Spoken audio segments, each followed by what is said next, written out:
Ashley goes to see Mr. Molasses for her drag king show. Giselle goes to see Kiana at her office. Wendy pulls up with a flat tire.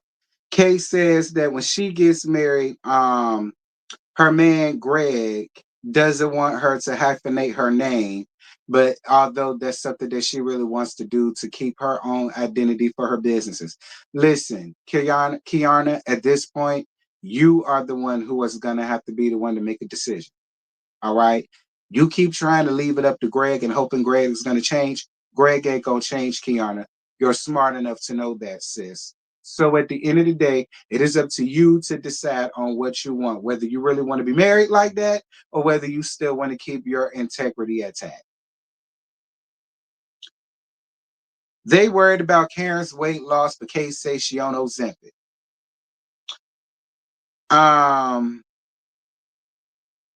Uncle Ben's and Sleepy G meet up for lunch. Sleepy G said that he got a DNA test done with Jeremiah a long time ago, and he didn't tell Father Time about it as soon as it happened, but he did tell her about it, and she been knew that their little boy has been his for all this time, while she's running around here peddling this lie that's going on around here. I don't understand why the sudden outrage for Father Time now, because we've been told y'all that bitch won't shit and she couldn't be damn trusted. She used her mama for a storyline. She's using Jacqueline for a storyline, and the pathetic bitch is using her son for a storyline. But I gotta be honest, I'm not impressed with none of the adults involved. I feel like all three of them is in cahoots with each other to bring us this bullshit. Yes, Sleepy G ass too. All right. I feel like all three of them is in cahoots with each other for this foolishness, and I ain't for it.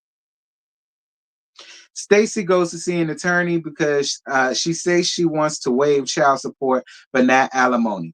Listen, I understand you might have grown up in a white neighborhood, but girl, go and get your goddamn life together, honey. You're going through a divorce, and there were accounts and things in your name that you knew absolutely nothing about. Stacy, quit being stupid. Giselle takes the girls shopping for college. Stacy and TJ go out for lunch. Stacy says that although her ex-husband is moving out that week, well, she's saying that her husband is moving out sometime that week. Tajay wants to come over. She says she not ready for him to be around the house and meeting Arabella, and that's her safe haven and that, yeah. But you walking around here telling this man that you love him. Stacy, you don't know him well enough for him to be around your daughter, but you know him well enough to say that you love the nigga. Don't make no sense to me. Karen at home and she's picking out something to wear for Ashley's Drag King show. Ray spills the beans about the conversation that he had with Sleepy G and how Father Time been lying and playing in everybody's face all of this time about the kids and their maritable situation. It's Ashley's drag show. The ladies start showing up. Kiana tells them about a huge fight, an argument that she had with Greg. He feels like all of the filming and her being around them 24/7 and all of that is becoming an infringement for him. And I'm more than sure y'all gonna feel a type of way, but y'all hold it. Okay. He has the right to his feelings, all right. And Mo this show, he felt like, I mean, to make her happy, but I'm sorry. To some people, the filming always constantly being gone, and then the next thing you know, it's an argument and all of that. Like, I'm sorry. I know y'all gonna drag him to hell and whatever. Everybody has the right to their feelings. Just because she wants to do it, don't mean he got the like. And I don't feel as though that makes him such a horrible person because he's like, I'm a private person as it is. I already don't want to deal with a lot of the filming, but I let it happen because I don't want to feel no type of way. But I mean, hey, this is just what happens when you're dealing with somebody that's older than you. So I mean, y'all, Godspeed, my boy. He got the right to his opinion, friend. Like everybody does. As long as he ain't putting his hands on her. Like pump his ass LB and leisure suit.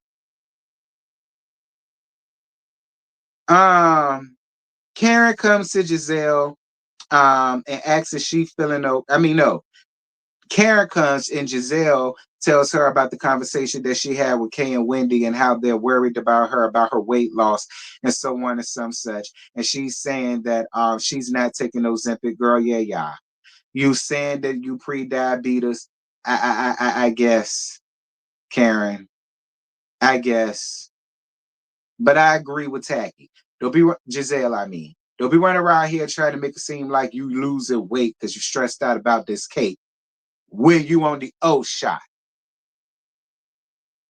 Karen pulls Giselle to the side to tell her about Ray spilling the beans about his conversation with Sleepy G. Giselle goes to confront Father Time about her lies. Father Time gets offended and says that why they believe in him and not her when they're friends. And I agree with Tacky because you're a lying, cheating son of a bitch. The way you do me, girl, we tired of taking your shit. See, we know all about those fast hoes up at cottage. Shawty need to stop it. Hello? Like, that's why. When you've been made out to be a liar and you purposely making yourself out to be known as a liar, of course they're not going to believe anything that comes out of your mouth. Idiot.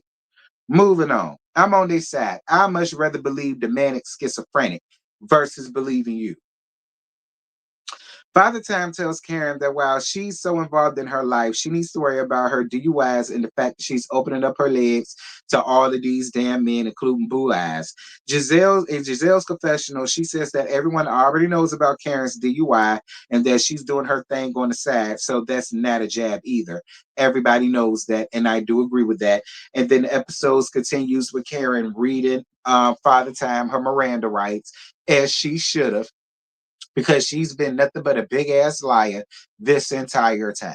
And I am not mad at Karen at all for getting it started and letting the truth be known because I agree. You've been lying to these women and playing in these women's faces the entire time. For a whole year, you had them all up in the wind about this paternity thing when you've known all of this time that the little boy was his. And you've already been knew that he was his. Just like I've been knew that he was his. Just like Ink Booger looking ass been knew that that boy won't his. And now you want to sit over here and try to pull the whole the Karen deflection shit. Girl, fuck you and suck my dick hole through a goddamn straw. You rickety cunt, you. Anyway, that's it. So I ain't got no more. I see y'all tonight for the whether you like it or not, panel Ryan Day to Sakina's house at 8:30. Don't be late. See you there. Bye.